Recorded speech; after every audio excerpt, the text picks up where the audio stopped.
All right, guys, I'm the host today with the co-host. Am I co-host Sean, or guest? I don't know. What do you mean, Sean? ? And we're mostly Mostly speaking Speakin Sentai.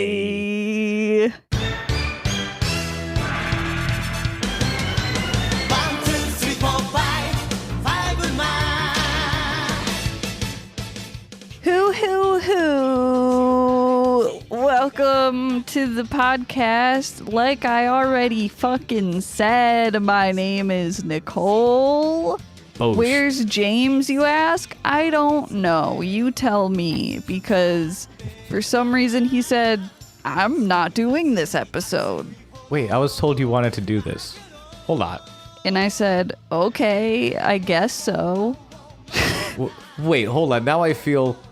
When James contacted me to guest and or co-host this episode, said, Nicole really wants to do an episode with you. This is going to be a lot of fun. Yeah, but I You tell me James went missing several didn't say moments that he ago. had to leave. Or You maybe I said, did and "Who I just knows?" don't remember. You just That said, actually tracks. Where is James? Who knows? Yeah. He told me I have to do this episode on my own. Yeah. And now James is missing. Yeah. Okay. Should we talk about Fiveman or should we find James? That's right. Like, I really want to talk about this tough. episode of Fiveman. Shit was Yeah. crazy. But is James just like, what's the I narrative mean, here? okay, but since James isn't here, do we have to talk about Fiveman though? I mean, technically, absolutely not. I mean, so guys, this is what happened. Everyone sang poorly. The end. Wait, hold on. I did not realize this. Okay, so we're going to talk Did about you watch Fiveman. the Wait, wrong episode? Is that what? No, I watched, dude, the Fiveman theme song is a fucking banger. Okay, yeah. I'm actually like, that's what this episode made me. Certified. It's so, I want to start a pop punk band just so, I don't want to cover the full theme song. I just want in the middle of a different song to just bust out the wow, wow, wow, wow, my brush out moment. Because it is okay, the okay. wow, wow, wow. It's a really fucking cool line that if you're just listening to a random song about like evil hearts and blades of love, and then all of a sudden you think you listen to the bridge and it's like cool, it's a guitar solo, whatever, and then there's a second bridge. And then it's whoa, whoa, whoa, whoa, my brother. Whoa, whoa, whoa, whoa, my sister. And then it's gonna be the best band ever. I'm bringing back pop punk. So instead of like Stacy's mom has got it going on, it's whoa, whoa, whoa, whoa, my brother. Whoa, whoa, whoa, whoa, my sister. I'm in love with Stacy's mom. Absolutely. Absolutely, that's all I want to do. Okay. We perform at a lot of corporate shows. Yeah, Yeah. they love it. They're like, this isn't a licensing issue at all. It'll be fine. Have I ever talked about, there was a local band back home. I think they just got back together, Well Worn Boot. Mm-hmm. They're kind of like an early 70s metal band meets Big Battle Kaiju with a bunch of like Americana iconography. So like the guitarist was a horse. Now he's a wolf. Okay, There was a big evil baby. He played bass and he would sing backup and falsetto. sure. But this was all done through paper mache. It was a very elaborate sort of. I remember back in Buffalo, they were the band that were like the go-to when GWAR would come through annually. They were the go-to openers because they were performative like that. And I remember one of their songs. It was called Big Bad Dick because he has a big nasty penis. Okay. So he sings about it, and like right in the middle of the breakdown, all of a sudden it gets to the chorus from Nazareth. Nazareth is. How do you add an S to the end of the word Nazareth? Nazari. Nazareth. Yep, perfect. This song by Nazareth, or a Nazarize song. Now you're messing with a son of a bitch. So it'd be, now you're messing with a tinfoil dick. He had a large tinfoil dick on stage with him. Okay. When he would perform it. So it'd be, now you're messing with a tinfoil dick. Now you're messing with a tinfoil dick. And I want to do that. Where it's just like, it's a different song, And but then out it would of just nowhere. like come on the entire band. Yes, with tinfoil. So like mashed potatoes. Or Okay. other things you keep in tinfoil. Yeah, if you were to come like mashed potatoes, would you ever go hungry? Or it would be like vanilla pudding. You could keep, yeah, okay. But you're saying Or- like because it's leftovers. yeah. Well, I don't know. When I think of tinfoil, I go to Like a baked potato. like a baked potato. But no, if you're like putting pudding in the fridge to set overnight, Yeah. probably wrap that in tinfoil. Maybe. This is the best episode of Fiveman ever. Did you really not like the episode this week? No. No, here's the thing. I think this is a great episode. Should we break it down before we analyze it, or can we just shit on it first? Break it down now. Ba, ba, da, da, da, It says, okay, James wrote me an outline of what I'm supposed to do. da. Okay. And it says, ask Did we do the warm up yet? Sean about high school. Okay, so we're never going to talk about the episode. Perfect. Like, what genre of teen were you? So, should I wait? Do people know who I am? Should I be like, "Hey, I'm Sean. I host a different It's podcast on this Sean. network." They know that you're Okay. Sean. I don't know. I got nervous about my own existence. That happens. I mean, if When you you're like, want "Do I to plug exist?" stuff right now, just We should totally do fucking plugs break the I'm format. sorry. I got scared I existed. What Well, genre? I mean, it does say intro Sean, and I didn't do that. Okay. Do you Hey want guys, it's Sean. We're Hi. shuffling the deck. Yes. The podcast that I don't enjoy because I Wait. have to hear about ICP more than I Okay. would like to, Fair. which is Did at you- all. No. Did you know they're a much better band than I thought? Yeah, I've heard. Your partner turned me into a juggalo, and I will sue for recompensance. For Recompense. defamation. Yes. No. Just general, I guess, emotional damages would be the technical term. Okay. Yeah. Hi. I went to high school. What kind of, wait, so like what genre of team were you in high school? Because that's like a weird, I feel like it's never, I don't know if high school has ever been as much like how it is in the movies where it's like, oh, I sat with this table and this table. I've never known a high school like that. It's always kind of been like, well, okay, I'll describe the table I sat with at Yeah, lunch. yeah.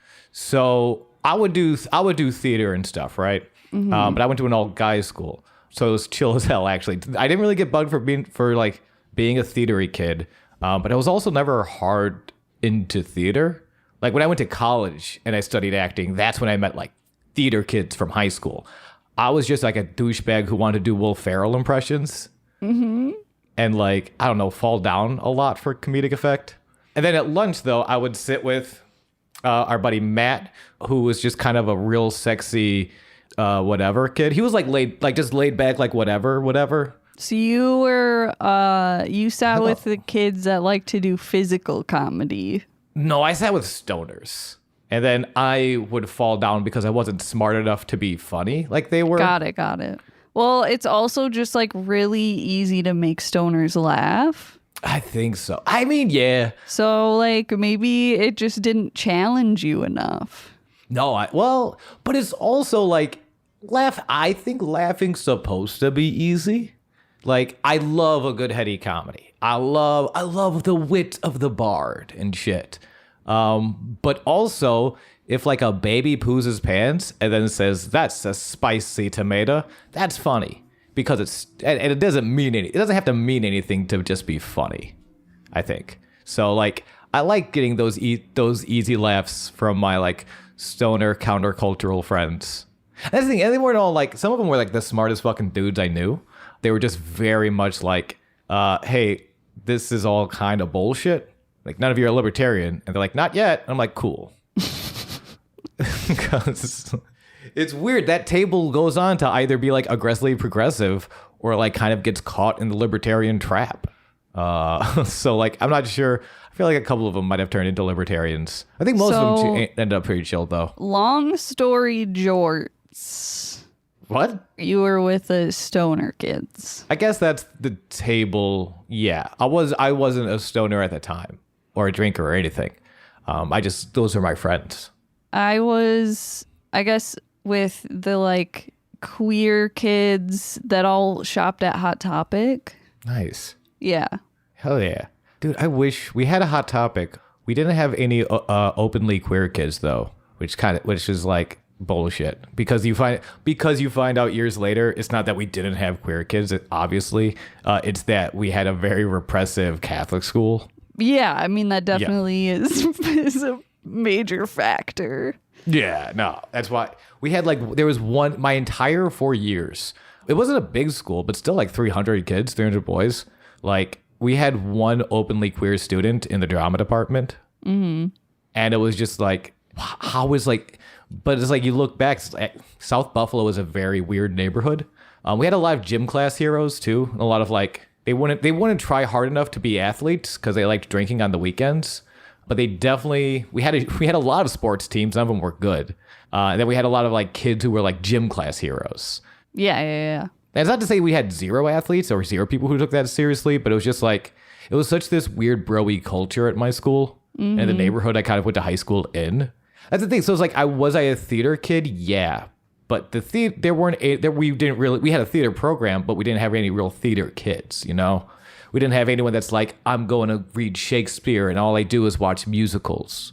We had a couple people who dipped toes into it, but it was so much like theater. If you know theater kids, that's not really a hobby. That's a lifestyle, I feel like. I mean, when I think of a theater kid, those things that you said, that's not what I think of. I just think of, I don't know, they're all just like super chummy and outgoing and like class clowns or just like super chill and cool. Oh, you don't know how much that warms my heart for you to call theater kids chill and cool.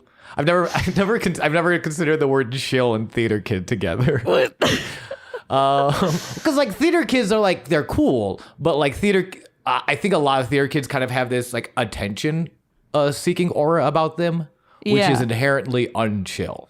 Well, that's why I also threw in like class clown. I think that's fair. All right, so I was like somewhere between theater kid and stoner table. In school, I'd be with the stoner kids, and then after class, I was usually with the theater kids. And I wasn't the funniest kid in school, but I wanted to be. And then when I found out I wasn't the funniest, I just became a mild-mannered dick.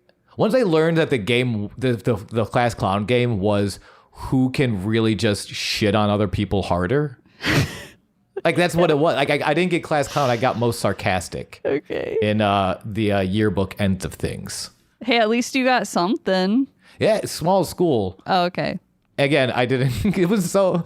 I don't know, man. When you're like the only sober kid and everyone's kind of showing up to class like hungover, it's easy to shit on them from a verbal point of view. There was this one time where a kid like showed up to a class and they like knocked over their water bottle and they were like, oh shit, and then they just left for the day because we were pretty sure it was just like full of alcohol. That's a great way to handle that though, actually. They were just like fuck and just left. That's like super. I don't want to be here to begin with. This day is already fucked. I'm out. You know what? I'm out. Yeah. I appreciate it. I think this would be better for you, definitely better for me if I just kind of skedaddle. Yeah. I respect that child so much. I hope I did judge them. I was like, yikes. Were you a straight edge kid? Were you a sober bober? Yeah. Okay. But I mean, like I feel like I've been saying this a lot lately. I was a scared child. I was that kid that was just shy and didn't talk at all and read books. Okay. And just didn't talk to anyone. I think I was like that in middle school. Definitely like early middle school. But by high school, I was like desperate for attention. Yeah. Because I knew I started writing jokes. I knew I wanted to do stand up or something like that by like 7th, 6th grade, somewhere in there. And I think by that point I realized, I can't be reclusive or else I can't perform in front of people. Like I need to invite people to this show. and that not as a metaphor, like literally, I would have to invite people to a show for me to do what I wanted to do at the time. So like, I feel like by 7th, 8th grade, I was like, hey, let me be cool and hang out and be popular. I have to trick people into coming to my stand-up by befriending them first. I need to make people think I am one of them, that I possess the human genome. Yeah. So they will accept me and invite me to fun birthday parties. Yeah. I needed to infiltrate my way into these flesh bags known as mortals. Yeah. And then I could shit in their sandbox and write a 5-minute bit about it. Because that's like all class clowning was. Shit in their sandbox. And then you blame it on them. Okay. I feel like that's a huge part of like class clowning, was just being the meanest kid in class. Yeah, I feel like I get frustrated with like how people write bullies in shows and stuff, and how people are like and bullying or whatever, and I'm like, okay, but you need to know how to like recognize what bullying is, which is just how I've explained it, is like making jokes and whether or not you are friends with that person. Because if you're not friends with them, fuck you, you're an asshole, and they're like making fun of you, they are bullying you. If you are friends with them, it's fine because you're friends with them. Like, you know where that line is and you're comfortable with like giving it back to them. That's the huge part. Are you comfortable giving it back to them? Because I knew people who would befriend you, I'm using air quotes for the podcast listeners, but just as a way to make jokes about you and have enough people on their side to start, like, they would bully, they would manipulate, they would use friendship as a manipulative tool so that they could bully you. Yeah. Or they use bullying as the manipulative, like, they weren't real, like that, like that's a part of it. Cause like, there are friends who we would go back and forth, bullying each other in the most loving way possible, love them all to death. I would bully them or be bullied by them to this day and have a wonderful guffaw. And then there are people like I look back on, I'm like, oh, we were never really friends. You were a very manipulative person. Mm-hmm. And it was just, that sucks. And I feel like, I don't know how you learned that. I think that's why I can't think of a better example, and it's been years, but like a movie like Mean Girls was, like, if there's any reason to like hold Mean Girls up to any sort of historical pedestal, it's because it's one of the very few pieces of media that portrays bullying more like as a tool of manipulation rather than I'm just mean because I have to take something. I was like, no, it's like they're trying to. Sometimes it's someone being mean because something is going wrong, so they just have to take out emotion. Maybe it is just as simple as releasing steam. Some people, it's like, it's way more. It's manipulative. It's, you are my friend. And what I understand your friendship to mean is that I can use you and, put you down and use you to elevate myself as opposed to being an actual friend. Mm-hmm, mm-hmm. I don't know. It's like that's something, and it's weird. It's like, I don't know. It's hard to kind of recognize that until like you just have to listen. It's self-awareness. Listen to yourself. If they're bullying me, am I laughing? To bring it back to what you said. Yeah. And, but also, like, recognize it in yourself. Yeah. Because I feel like everyone's maybe fallen into that and done that, whether it was intentionally mean or not, in, like, making a joke at, like, someone else's expense. And it's like, just don't do that. Yeah. It's weird. Well, it's not weird. It's don't do that, but also accept that, like, we have all done that. Yeah. It's one of those things. It's important to learn from that and to actively do that less, but to also not beat yourself up over it. Just kind of be open to like understanding when it happens. And sometimes you won't catch it at all. And hopefully you should have cultivated a friendship that is healthy enough that the other person feels comfortable going like, hey, I don't think you realized, but that actually hurt me. Mm-hmm. And you have to cultivate that kind of relationship from day one. Like, that's a very vulnerable thing to say to a person. It's not super easy. If you do say that to your friends, that's awesome. Continue to have those conversations, because those are good conversations. and then be open to receive that, but also be the kind of friend that like you're the garden of your relationship. Make sure you fertilize the earth well enough to receive that statement. Gross. Fuck you. I'm inspirational as shit. Fertilize the earth, dude. Take a soil enriching dump in your garden of relationships. That's good advice. I'm fucking killing it over here. Fucking great advice. How did we I'm gonna get rip here? off We started Dr. talking Phil's about face. high school, and I feel like that's traumatic for anyone. Yeah, high school. How were you with how do you feel about high school? Oh, it was miserable. I think I half liked it. Coupled with like untreated depression and all of my hair falling out when I was 12, it was pretty fucking terrible. Oh geez, I didn't realize it was 12. I don't think because I've never asked about it. Yeah, I mean, I don't talk about it that much, so. Fair enough. I feel, yeah, that's a good reason to fuck high school. I Like right hated at it. 13 too. I feel like 13 was like right when I lost a lot of weight, and then like I was super popular, and I had sex with Jennifer Aniston, who was popular at the time. It was pretty chill. That was my high school. Yeah, shut up. It's true. You don't know. You don't know my life. You don't know what I've done. Yeah, and wait, is that a reference to something? I don't think so. Oh, okay, I thought you were just like saying the plot of a movie. That's the plot of this episode, wasn't it? Sure. Okay. Would that have been a better plot than what and we I watched? did that same thing, but with like, I don't know, Zac Efron or something. Hell yeah. Yeah. I guess we have to talk about Fiveman or whatever. Yeah. I guess I was kind of referencing that Abe Simpson when he's and we wore turnips on our belts, which was popular at the time. I might have been referencing The Simpsons a little bit. I'm trying to avoid talking about Fiveman. Okay. But we have to. Yeah. Or we could talk about The Simpsons. Nah. All right. James would be so mad. Oh. It's the best podcast ever. It's the best episode. We're going to get Killing so it. many listens, and he'll be like, what the hell? I have Scott Ackerman. I almost called him Roderick. That's not a name. Scott Roderman is at my front door crying right now.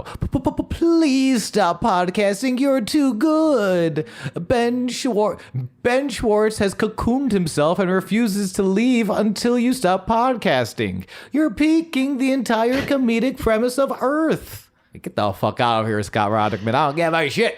Me and Nicole are crushing this noise. Get out of here, Scott. Robble Rim.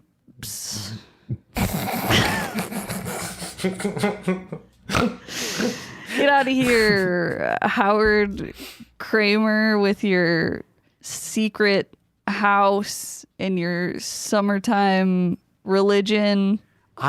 Wait, does Howard Kramer have a secret house? There's like a bit that he just won't let anyone go inside his house. Oh, no, okay, yeah. I hear we're podcasting so well, he's going to give us his house. Not just even invite us in, he's giving us the house. Holy shit. Actually, I don't know if does he live in a house? I mean, He might be in an apartment. I don't know. He calls it, because he calls it Dragon Manor. so it might be a manor. It might be a full manor, Or like a series of tunnels under Los Angeles. aka the sewer. Well, you could say that. It's covered in poop. Water flows through it. Or the secret catacombs. The secret catacombs, where they buried his ancestors. No, instead of bodies, it's full of cats and combs. Are they just very well brushed cats? Yeah. I like it. Okay, cool. The fuck? We gotta talk about this episode at some okay, point. Fine. There's like a big ass satellite and there's singing happening. Here, hold Is on. how Let it me. starts. But I think it's a spaceship. But I wrote down that it was a satellite. It looks like a satellite. It's very. I wrote down a phallic nose spaceship Yeah. lands. But there's like this whole. By the way, before this episode started, because I've only done 2 5-mans. This is only my second 5-man. Mm-hmm. So this is only the second time listening to that theme song. I'm like actually in love with the theme song. I touched on it before. I told you why I loved it. It's just very interesting that this is the episode where I realize, like, Jesus Christ. Like, my first note is that wow, wow, wow, wow, my brother, my sister line is insanely catchy. I'm in love with it. Why did I bring that back? I don't know. But yeah, the spaceship is coming down. Spaceship looking satellite looking spaceship. And there's this song playing overhead. They don't explain it. There's just like this song about James Dean and heroes that's just constantly being played on loop. The overall message of the song is, hey baby, you should sleep with me because I'm a hero. So that means I ain't gonna just fucking leave. Like that's the theme of the song, and everyone over the countryside is swooning just over this, like, oh my God. Yeah, and hero is in all caps. Yes. In the subtitles for some reason. Because they want you to know he's the good guy. He's not the good guy. The spaceship singing this song are not the good guys. He's not. He's the bully. Oh, it relates to earlier. We did it. Thematic callbacks, baby. We're not just about 5-man. We're about purpose. Your life. Pre-planned. We have scripted this podcast out meticulously. So. Yeah. Cut out the so, James. I sound unprofessional. Don't do it. Leave it in. You son of a bitch. Add a extra one. No. So this spaceship lands. I just ransacked the notes. Is that okay? I don't know what that means. So sure. Like the synopsis. Oh, you were doing yeah, the synopsis very well, and then I, as a person who talks over people very frequently, have begun talking over you. Yeah. Would you like to do the synopsis? No, I mean, I pretty much already did it like okay, well, I'm gonna go an hour ago. Okay, well, I'll do it on air then. So you do your version. Sure. Okay, and that version, your version of the synopsis, will live forever in the cloud. Was everyone sings poorly the end? I guess I could go a little deeper. So the spaceship touches down, and it beams down a series of menacing monsters that are very evil but sing beautifully. At this point, by the time they touch down, there is a full crowd of women and the 5-man who are like, "What's going on? Let's meet up with them." The 2 5-man women are swooning as well. They can't help themselves. Yeah. They're so cute. Oh, I mean, I wasn't doing a synopsis. I was just like going through my notes. Should I do? Do we still do? James does like a synopsis on these sometimes, right? It's fine. I don't know. No, doesn't he? I thought he did. Okay, I'm making that up. All right, then we should just go through our notes. That sounds like a much better way to do this podcast. 100+ episodes of this podcast. I don't fucking know, dude. That's fair. He does like that really like quick sort of manicky one, yeah. And then I say so 50,000 times. So maybe we should just go through our notes. All my notes are the actual synopsis, though. Yeah, so it's good. We get the group gets beamed in. Who's the group? We get Captain Chevalier of the what is the Volgier? Volgier or Volgire crew. I'm just assuming that's their group. I feel like this person was in a previous episode, but I do not remember. Okay. And I probably wouldn't remember because I've only seen one other episode. Yeah. All right. I guess, and they mentioned something about him, like the bad guys on the home base are like, he's even higher ranking than someone I didn't write down, and they're gonna be actual fans who'll be very mad at me for not. But he's a big deal, and he's come out of retirement to join this new group led by a singing galactic warrior Kurogen, which means cricket. And I'm going to ask a James question. Hey, Nicole, if you were a cricket, what you have to make it sexual for no fucking reason. What kind of pants would you wear? That's not sexual. I said sex at the end.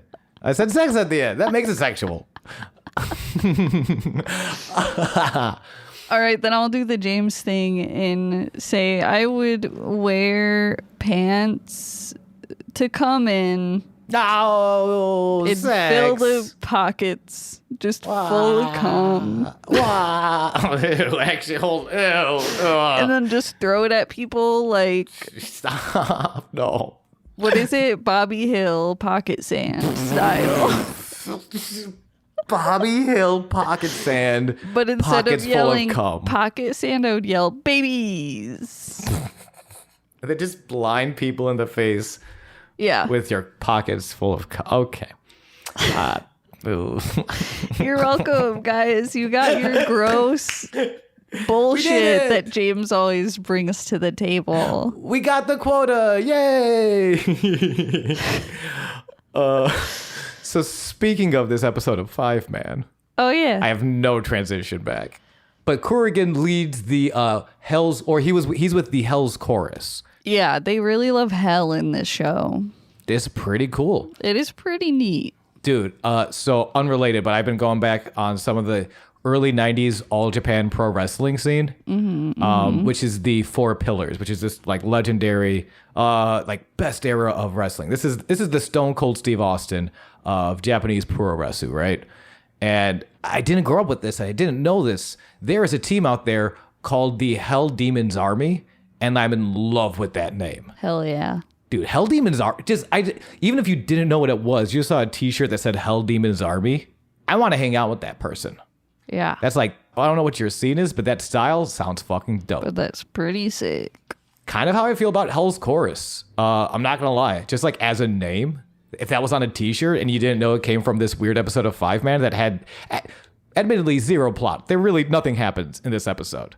I mean, yeah, if they all had like a cool matching t-shirt, I would be like, get me one of those. Dude. But they didn't. Would be, you know what? But we have the power of imagination and time. What is the Hell's Chorus logo look like? I feel like we got like, so you have to get like heavy metal lettering, right? Yes. I like mean, for Cannibal sure. Corpse style. Maybe it's like a flute that's red and looks like a penis. Okay, all right. We already we already hit the pockets full of cum quota, Nicole. And it's on fire? Okay, hold on. I went negative way too soon. You said a flute that looks like a penis that's on fire? I'd wear that t-shirt for sure. yeah, No, I yeah, would yeah, not. yeah. I would not wear that. No, but you know who would? Literally everyone. Literally. All right, cool. So the Hell's Chorus, aka Penis Flute on Fire. Red Penis Flute on Fire, excuse me. They land. It's weird. And they got like very interesting. Man, like I feel like some of these monsters were super interesting designed. We barely see them. Yeah, they show up every now and then in episodes as just kind of like filler characters, but I'm pretty sure they're all modeled after like vegetables or some shit. Man, they should like, because they didn't even get like a sort of like zoom in and then their names under them, like a nameplate. Yeah. They didn't even get that. And but so, okay, they don't talk about in this episode, but the vibes I'm getting is like Corrigan was the leader of the Hell's Chorus. And they talk about this. Chevalier was the first, the reason he's first captain is because he was a leader of a different troop during the Galactic Conquest, the first one. And they won, he retired. He was living all lavishly, getting pampered, wine and women. And then he apparently just got bored of that and was like, you know what? I'm going back out there. And I feel like he sort of took this troop over from Corrigan. Like maybe like it's like almost like if Frieza just took over the Ginyu Force. And now Ginyu just has to kind of like stand on the side and be like, hey, this used to be about me. Frieza says, shut up, Ginyu. Like I feel like they don't talk about it, but that's the kind of like sort of steez I'm getting here. Okay. Of just like, yeah. I think Chevalier just totally stole Corrigan's thunder, and that's not okay because he's a cricket that plays the violin. That's dope. He manipulated them with his bullying to become the leader. It's so true. And Corrigan is the one with all the talent and skill who's being manipulated for his talent and skill. He gets none of the gains. He just has to. He's what's holding this band together. This is like this is fucking David Lee Roth and Van Halen all over again, and that's bullshit. But it's weird that they don't establish like, I don't know, like the rules of their singing. They're just like, I'm gonna sing that he's big now, and he's big now, and it was weird. I wonder. I'm not a master of like plot structure for Sentai episodes, but because Chevalier becomes is a major character. This isn't a throwaway character. He comes back. If we could have gotten a 2-parter, but I don't want to have too much exposition. I just wanted to know more about the Hell's Chorus. We spend a lot of time learning about Chevalier. Almost all of our exposition time is spent on Chevalier, and the Hell's Chorus, at least from a visual standpoint, is so much more interesting. Yeah. The fact that they are like a galactic elite squadron of mercenaries, and we know nothing about them. Like an elite squadron of galactic mercenaries whose primary weapon is the power of music. That sounds cool as hell. Shut the fuck up, Chevalier. I'll say it right now. You're not the most interesting person in this room. And I throw the shade upon you. Shade thrown, sir. Consider the shade thrown. Sorry, I'm looking up Korogan because I swear I've seen this character before, but the wiki only says episode 28. So maybe, I guess not. I don't know. Well, real quick, I feel like this also, like another thing for this being a 2-part episode, I feel like he goes giant real quick in this episode. Yeah, it was definitely not normal. No, like normally, yeah, because that's like I feel like generally is third act shit, right? Yes. That's when they go giant. But they gotta switch it up. They're barely out of which is true. And I'm sure like as a child and like emotionally watching this, it would make this episode feel very fast. Like I think as a kid, I would like this episode because I would just be so kind of in. Yeah. But like you look back on it and it's like there's really the only plot here is Chevalier, and we should talk about him and the aurora borealis. Yeah.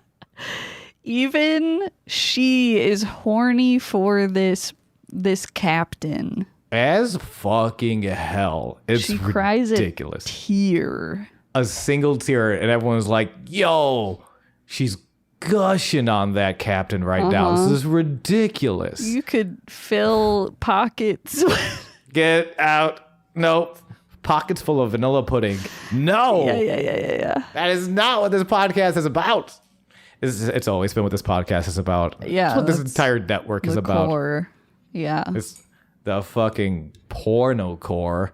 Ha! Cha cha cha. Giggity giggity giggity giggity giggity goop. By Gwyneth Paltrow. Yeah. I like the glasses adjustment. Well done. But I like shake them. Yeah. And I feel judged. Mm-hmm. Thank you. Well, because like for me, it's like when you get excited and it's like the camera is like shaking, but only I see it. True. That's accurate. That's a good point. So it's really just an effect for me. Well done. Okay. Did it help? Yeah, it's great. Fucking A. So yeah, I keep not writing down her name. I just keep calling her Aurora Borealis. I mean, I just call her Hair Lady, so... Hair Lady has this pre-existing relationship. I think but kind of like, yeah, not a lot of plot. We just find out that he comes out of retirement because I heard you were in trouble and I'm gonna fucking make your day, baby. And she's like, ooh. Like, and that's... So we don't know about their pre-existing relationship. Just, again, he was a war hero in the original Conquest, and presumably they fucked. Yeah, it's like show don't tell, you know what I'm saying? I mean, which I guess they do. The single tear could be a metaphor for female arousal. I couldn't think of a better way to put it. I'm sorry. Or like he broke her heart. Maybe he broke. Ooh, that's much better. It's unrequited love. I like that. You know, she likes him, but he doesn't like her. You know, my favorite part about that theory. It does not involve me saying the phrase female arousal. Mm-hmm. That's my favorite part about that theory. That would be fucking interesting as hell. But then we need like, and it's cool. So like, jumping ahead, we'll go back to it. But they fight. Fiveman wins. He gets away. So this is a to be continued. They are planting the seeds of Chevalier in this episode. I'm sorry, but I have just like a really important question. Okay. Sean, how do you fuck in aurora borealis? I mean, I should have known when you opened the question with an apology. How do I fuck an aurora borealis? Yeah, dude. With all the colors of the wind, Okay, Nicole. shit. Come on. Do you just get like a fancy flashlight and you wave it around? It's like a flashlight, but it's an actual light. It's a light flesh where it's the flesh is the light, and that's what fucks. Their friend like goes into the captain's room and they're like, "What is this for?" And he's like, "Oh, you're not supposed to see that." It's just like a regular flashlight. I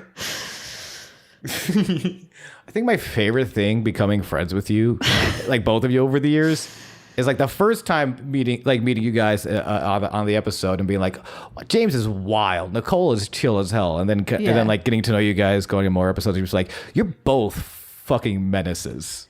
Yeah, both of you are absolute nuisances to society. I'm like secretly weird. Like I have to warm up to you, but the more you laugh at my weird shit, the like weirder I will be. For true. So it really just depends on the person. And I discover I used to think I was weird. I might be a Puritan. Because I feel like every time I come on these episodes, I'd be shocked and offended. Nah, you're pretty weird, dude. Not even close. You're pretty fucking weird. I mean, you're friends with us, so... I'd fuck my dough with all the colors of my pee. Oh my god, I thought you said my dog. I would never fuck my dog. Don't clip that out of context. I would never fuck my dog. And I was like, why are you singing this? Because I would never fuck. That's how much I would never fuck my dog. Is that I would sing it because that's how emotionally strong I feel. Do you about have not any fucking pets? my dog? No. Well, no. What do you mean, well? It's Don't not worry a about maybe that. I'm answer. allowed to have secrets. I'm friends with the neighborhood squirrel. Right? But you can't, but it's hard to call him my pet. He's our pet. Okay, okay. Also, I've grown a homunculus in the basement. Oh, no. So this, I can't even go back to this episode. I can't transition out of that because there's really no plot. I will say, as far as, okay, so like 1 to 10 on a scale of tough bosses for Fiveman, Giant Kurigan and the Hell's Chorus is kind of up there. Just because it feels like it's one of those video game bosses or whatever where it's like some bullshit thing you have to do where like you try to fight them and nothing works. And then it's like, oh, you have to, what was that regular show episode? It's like you have to beat them by throwing furniture at them, not hitting them. Like that's what it feels like. Some bullshit thing. I was gonna say, or the scale. I forget his name, the Scaleless, but the dragon from the first Dark Souls game, who like is invulnerable. You fight him the first time, and you can't touch him because you have to fight him a second time after discovering his crystal and breaking it. And the big thing, actually not even that. It's because it's also like it's not that Kurigan's invincible. He just has a very strong technique with the Hell's Chorus, where there's a wall. They create a literal wall of sound. Welcome to the Mafia. So but he creates this wall of sound that every time you get close to, it reflects. I think it reflects projectiles. The actual robot can't get close to it, so you're just kind of like, well, fuck. What do I do? Arthur gets a little shine spot where he has to like basically buy time for the Fiveman robot to reboot. Then I didn't get this, so I'm gonna. As the fans. At one point, because some of the teams suggest that we combined the two robots so we're more powerful. You know, like every Sentai ever. That I buy. That feels like kind of part of the universe. Yeah. is that these two robots combined and now they're more powerful. Red's like, no, we'll show them the power of sibling robot fighting. And they win. It works. Yeah, Sean. But Duh. that doesn't. But Sibling that wasn't robots. That wasn't set up. Maybe it was set up in a previous episode. That felt like it came out of nowhere. It's like It wasn't. I didn't know they were sibling robots until today. They go out of their way. I feel like they say it like 3 times in 5 minutes. Just sibling robot power. Yeah. Oh, I walked in on my sibling robot, and then I came pockets. Okay. I don't know. I've been watching. Listen. You've been I don't watching actually have anything to say. A lot of. Don't say it. Don't say it. Don't. No. Nobody say it. Nobody. All you listeners at home, don't even think it. I don't watch nothing. Don't say it. Don't think it. Don't say it. Don't think it. Live pure. Live true. We are. I stare at a wall and I eat saltines. What the fuck? But like, yeah, like I feel like that came out of nowhere and made. And honestly, like, let us know, because I have no idea, like, thematically what that means. We're sibling robots fighting together. I was any of that. It kind of makes sense because the Fivemen are siblings. Yeah, but it's not like Chevalier was ever like, oh, by the way, siblings suck. Yeah. Like, there's no, it kind of comes out of nowhere. It's like, what do you say about my sister? I said your order was ready, sir. Don't fight me right now. Like, and it's a cool plot point, like a cool sort of thing, obstacle for them to overcome. If it was set up at all, like, why not like save that for another episode where someone calls you out for being siblings or something? Like, it's weird because this episode was all about Chevalier. That moment. Yeah. That felt unearned, and it detracted from what you were trying to do with this episode, which should have been just setting up. That could have been replaced with backstory on the Hell's Chorus, because that's what this episode was about. It wasn't about sibling robots until the very end when they decided that it was. I don't know. No, yes, I totally get what you're saying. They should have wrote that into the conflict. Like, it's like, oh, we're gonna show you the power of siblings, and it's like that's cool, but like, okay, cool I guess. Story, bro, but I don't give a fuck. I'm having sex with the aurora borealis, and I'm not gonna call her tomorrow because he's a bad guy. That hero song is bullshit. Chevalier's a bad guy. Yeah. Yeah. Okay, so do you think, did it succeed in setting up Chevalier as a credible villain?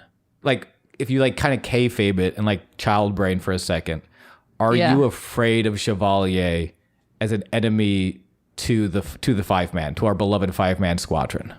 Kind of, but also... Yeah. So my issue again is them not establishing what his powers are exactly, because I'm like, oh shit, he can just make this person big by just singing it. Like, that's kind of a big deal. And then I missed that. Yeah, because how do they usually? It's like a pillar. No, it's like they said like the Michelin Man. Yeah, that's a wow. So I was like, huge. Oh, holy shit. And then I feel like the Fivemen didn't really react adequately to that, because that's kind of terrifying and shows that he has a lot of power. Yeah. But they also don't really, I guess the only limits to it are singing the Fiveman theme song. Which is a big, this is true. We should talk about that for a second. I feel like it's just nonsense. It's like a literal child wrote this episode. Truly, especially with like, yeah. Okay, so I've been watching a lot more wrestling in general in life, especially for Shuffling the Deck, to talk a podcast about juggalos, but secretly I talk about wrestling every week. But it feels like Fiveman are by no selling the severity of that for Chevalier. Like, they need to react to that. They need to be scared of that. And it's like they almost, it feels like a child didn't want to, it's like subconsciously was like, but I don't want to make the episode all about Chevalier. I want to make make an episode about Fiveman. And it's like, no, this is one of the few times you do make the episode all about the villains. Like Fiveman, at no point did Fiveman feel like the main character. It felt like Chevalier, but it also felt like they were never ready to fully push Chevalier into I didn't clock that at all. And that's ridiculous. Probably should have. That is a big deal. Like, and it's because it's episodic. I've only, this is only my second episode. I kind of forgot about the Michelin Man stuff. You should have made it clear to me, who's just tuning in for the first time, maybe, the fact that he can do this out of nowhere is a big deal. Unless the writers just don't think it's a big deal anymore. But guess what? It kind of fucking is. Obey the rules of your world, or else you got a real loose world. From a world building perspective. If you don't obey your rules, you got a loose, stinky world. A loose and stinky world. Stinky world. Why ew? What's wrong with it's disgusting. I agree. It's bad storytelling on top of it. But it should definitely have at least been 2 episodes. It feels like it needed that. If you wanted to tell a story, if you wanted to tell the moral Fiveman sort of story, where they learn a moral and they overcome. If you wanted to do it, it needed 2 episodes because you tried to cram it all into one and neither gets paid off. Yeah. The sibling thing comes out of nowhere. It doesn't, the fact that they overcame and beat Chevalier in this episode or Kurugen in this episode doesn't feel earned. And we don't learn enough about Hell's Chorus. We don't learn really why he got bored and decided to break retirement. Which, I get it's a children's show, but that doesn't mean you can be bad at writing. I don't mean to shit on this episode. I did not realize we were going to shit on this episode as hard as we did until we started recording. It's bad. It's really not. It doesn't live up to the hype. Like the last time I watched, I loved that episode. And admittedly, it was a much simpler episode to write. But this should have been 2 parts. Because now when Chevalier comes back, there's, even from just a logistical standpoint, 2-part episodes means it's easier for me to remember him as a child. Or as an adult. I will be quicker to, when he comes back on screen, I'll be quicker to be like, oh yeah, I saw that guy. Because he was there for 2 whole episodes. Or if I'm a casual viewer, it gives me an extra, average, right? If I'm only watching random episodes, if there's 2 of them, there's more of a, if you want him to feel like an important deal, which it sounds like you want this character to be a big deal. Yeah, they're trying to make this a cool boss fight with none of the lead up. And so it's like you said, it just doesn't pay off. There are 2 halves of a good episode in here, but they're 2 different episodes and they're 2 different halves and they don't mesh. Mm-hmm. And that's, if we had gotten 1 full episode of Chevalier and Hell's Chorus where they win, give them a bit of a victory so that we know Chevalier's ability to enlarge, and so, because that's the fact that he embiggens him right at the beginning of, they barely get through the first act. I feel like it's the beginning of the second act. Kurugen's huge. They should win that encounter.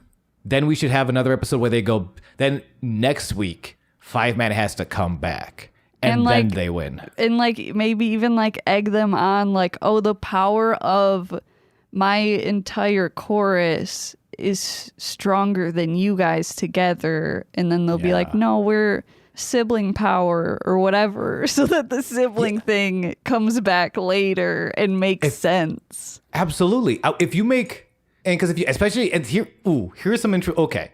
If you make Kurugen if you give Kurugen the lines of I am closer to my band than you are to your own family. Chorus power is stronger than sibling power. And then Chevalier is kind of in the back going, you're arrogant. I've dealt with Sentai before. You're being arrogant, sir. You make Chevalier look smarter. You make him look stronger. We get more lines for Kurugen. We understand the Hell's Chorus deal a little bit more. By making it just, here is Chevalier Sentai wins. Nothing gets. I don't care. Yeah. That's probably the worst thing you can do is write up a script that I can't care about these characters. I'm so sorry, Sentai heads. I didn't think it was gonna be this bad. Get fucking wrecked. I don't know. I'm curious. I'm trying to think. I should have gone back. I should have actually listened to my old episodes because I'm going back and I'm thinking, is there ever an episode that's like did something that wanted to be this big? But well, you know what? On the American side, I feel like the introduction of the Green Ranger felt like a big deal, and it was, and they weren't afraid to give a few episodes to it. It wasn't just a one and done. Yeah, this Fiveman just doesn't do like long story arcs, and it's really disappointing. Like most of them are just like single episode events, which can work. The only episode I saw before was the Galactic Circus, and I'm gonna be honest, I loved that episode.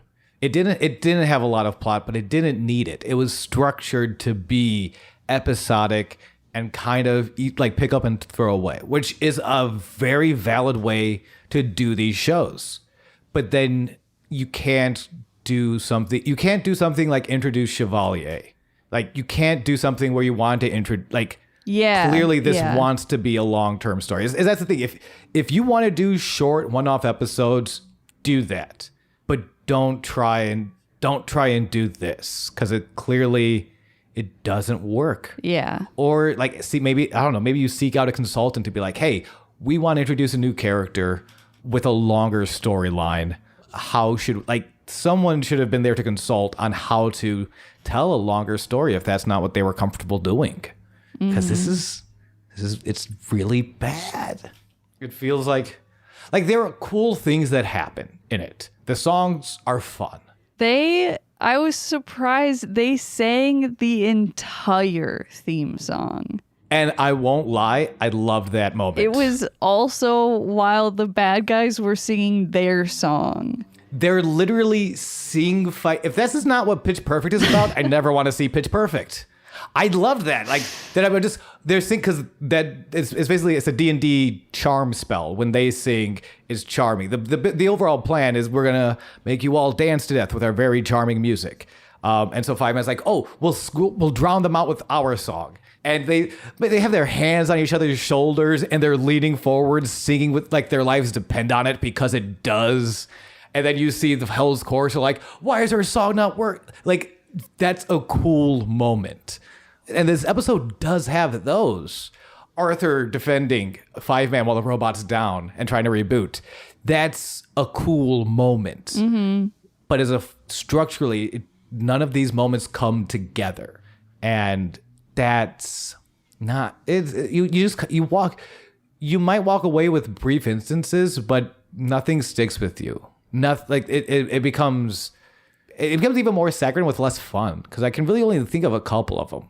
Where like if I go back and think of the Galactic Circus episode, all those moments, certain moments didn't really need to come together because the moments themselves were fun enough. Yeah. This was trying to be a little edgier, a little more serious, and or dramatic at least, and none of it delivers. Yeah.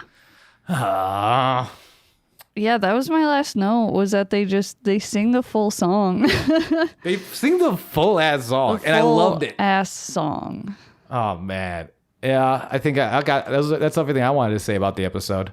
How long are these usually? Shoveling the Decks are notoriously 3 hours long. It's usually like an hour to like an hour 15-ish. Okay. Do you want me to talk about the next Insane Clown Posse album? No. Great. So, Shaggy 2 Dope is walking out of the store with his nuts hanging out of his left pants. Hour 10? Yeah, so we're there. We don't need to fill in extra space. We did it, Sean. I could talk about Shaggy 2 Dope's nuts hanging out of his Nobody shorts. wants that. Somebody wants that. Nobody wants that. Okay. And if they do, they can go listen to Shuffling the Deck. Shuffling the Deck on the Mostly Speakin Sentai network. Nicole, would you be surprised to know that was my plug? Whoa, that was your whole plug? Well, I mean, also, I guess you could follow me at twitch.tv/Goose Von Kaiser. I've been playing a lot of wrestling games. I pick up Hollow Knight. I started playing that here and there. That game is cute. It's very cute. It's very fun. But then I get like halfway through, I'm like, I kind of want to suplex someone. And then I won on a wrestling game. You gotta get a Hollow Knight skin for the wrestling game. I could, well, okay. So I'm trying to think that out of the wrestlers, because I like to do story modes with like creative wrestlers, so you can write their own story. James is flossing behind you. Do not turn around. Yeah. You son of a bitch. His cheese, mac and cheese from Foster's Home t-shirt. Mac and cheese. Ugh. But so far we've built. We played wrestling games as Winona Ryder, like 1997 Winona Ryder. B. Arthur. Alien sequel. I think no, that's Sigourney Weaver. I think. No, she's Winona a different character. I didn't know Winona Ryder wasn't an alien. I've never seen an alien. I'm pretty sure. I need to see an alien. I don't think I want to see the. I don't think I know if I want to see the action movie one or the horror movie one. Like Alien. That means. Just watch the first one, and that's really all you need. That's the scary one. I'm easily intimidated. Then don't. Okay, sounds good. But yeah, if you want to watch B. Arthur body slam King Kong Bundy, check out twitch.tv/Goose Von Kaiser. Hell yeah. Yeah, baby. Go do that. Yeah. Or we'll fill your pockets up with cum. No. My plugs are follow Darling Homebody on social medias. Go to darlinghomebody.com. Yes. And buy stuff if you want to. It's very cute stuff. If you think Hollow Knight's cute, fuck Hollow Knight. Darling Homebody's got some of the best goddamn goods you could purchase with your money. Do it. Hell yeah. Patreon.com/darlinghomebody for a monthly sticker or magnet. This month is Suns Out, Buns Out, and it's a rabbit just sunbathing. Hell yeah. With the buns out? A bunny. It's a bunny sunbathing. Does it have a good tuchus? I don't, maybe. I would never fuck a dog. Zootopia. Yeah. Okay. Yo, get the fuck out of here. Zootopia. I saw that with an ex-girlfriend. And the fact, oh my God. The fact that I think Judy Hopps is as cute as she is mostly because I miss my ex-girlfriend. That's not true. That's so not true. Weird. I think Judy Hopps is cute because she's feisty and she don't take no shit from nobody. Not even that guy that I can't think of his name. Jason Alexander. George Costanza. Yeah. Fuck. Okay. This is the part where I tell you the $10 patrons for the Mostly Speakin Sentai supporters. The support group. You got Steve F. You got what the fuck? So it says Father Eric B of Ranger Command Power Hour. I guess because he is now a father. Congrats. I thought it was because he can legally bestow blessings. Also that. Dope. Alex Z. Orion, aka Defo. Two Grapes. Jordan B. The Chaos Witch. Joshua Jakis. As your brother. Yeah. Steve Barnes. And James's I have to be nice to you today. Mom, who I, in my head, call Mama Marge, but I've never asked her if that's a thing that I can call her.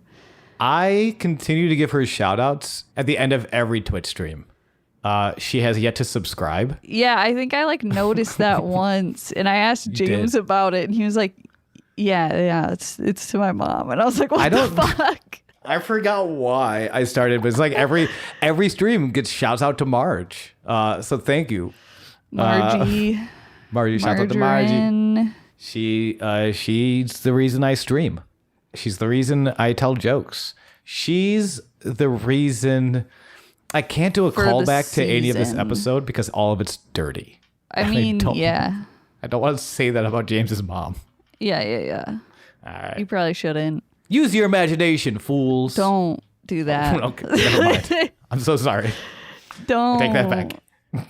Okay, I guess this is the end of the episode. I'm Nicole. I'm Sean. And we've been Mostly Speakin Sentai. Motherfuckers? No. So Shaggy's nuts. This has been a Marshland Media production, produced by James McCollum. For more content, please visit mlmpod.com. To support our network and have access to exclusive podcasts, head over to patreon.com/MLMpod and sign up today. All right. And then we shouldn't say anything else for the rest of the podcast. We should send James just an hour and a half of silence. And at the end, we scream, "Fuck you, Steve Barnes." No! Oh, I have like an ongoing feud with Steve Barnes. I respect them, but that makes me hate them even more. Well, I don't like it. Well, okay then. I'll be nice to Barnes this week. Good. Barnes of all types. Noble Barnes? What? Animal full Barnes? Okay, yeah. Oh, I thought there was going to be more than two Barnes. That movie with Kevin James where he was a cow? Sure. That's all the Barnes I can think of. Sick. And Steve. Oh, and I'm going to be nice to Steve as well. That's the fourth Barn. I'm just kidding. Okay. I guess I have to start the podcast now. Probably. It says cold open, warm open. And I forgot what that means. Okay. Cold open is usually a political sketch, right? Okay. So you should be Alec Baldwin. Sure. And then accidentally shoot me in the face. And then say live from New York is Mostly Speakin Sentai. Okay. Got it. All right. You might not be able to leave that joke in there. Definitely not. I mean, Perfect episode. I think he'll just cut all of this out. No, I'm an hour and a half of nothing. No. Of pure silence, and we make him release it. We make him. We make him. We hold his buns to the furnace, and we say, if you don't want him toasted, you're gonna release it there, yakko. Yeah, he hates toast. So. Wait, toast? How does anyone hate toast except for you, who can no longer eat gluten? How does someone? Oh. Can we talk about that on this podcast, actually? Should that get edited? I don't know. Okay. Wait, All what? right. Talk about what? Your gluten. Yeah. Or lack thereof. Okay. Yeah, that's been known for a while, dude. Okay. Listen Dude, to the wait. podcast. It's actually been a very long time since we've talked. Oh my God. And I should listen to the podcast. That's why I'm sorry. this is going to be wild. That's great. Okay, fuck. I have to do the thing. Yeah, James cold will open be it mad. He's already mad. He's already pissed. Livid. At the perfect podcast recording ever. Okay. Today we watched an episode about singing that was bad and robots that try to fight another big person and it doesn't work. So they have to sing again. Everything you've said has been... they win. Everything you said has been every episode of Sentai plus singing. Yeah. Oh, wait, fuck. Perfect. I was supposed to say I'm Nicole and I'm James. I think I fucked it up. No, you nailed it. A lot. Okay.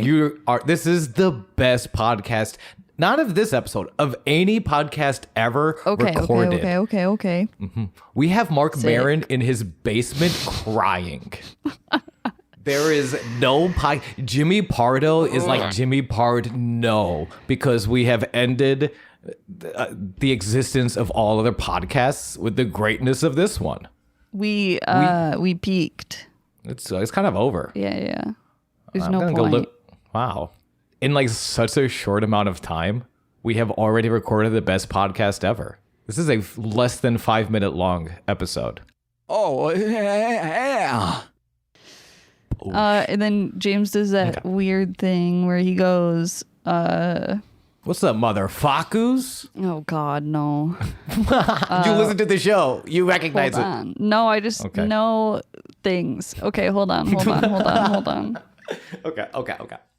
Oh, yeah.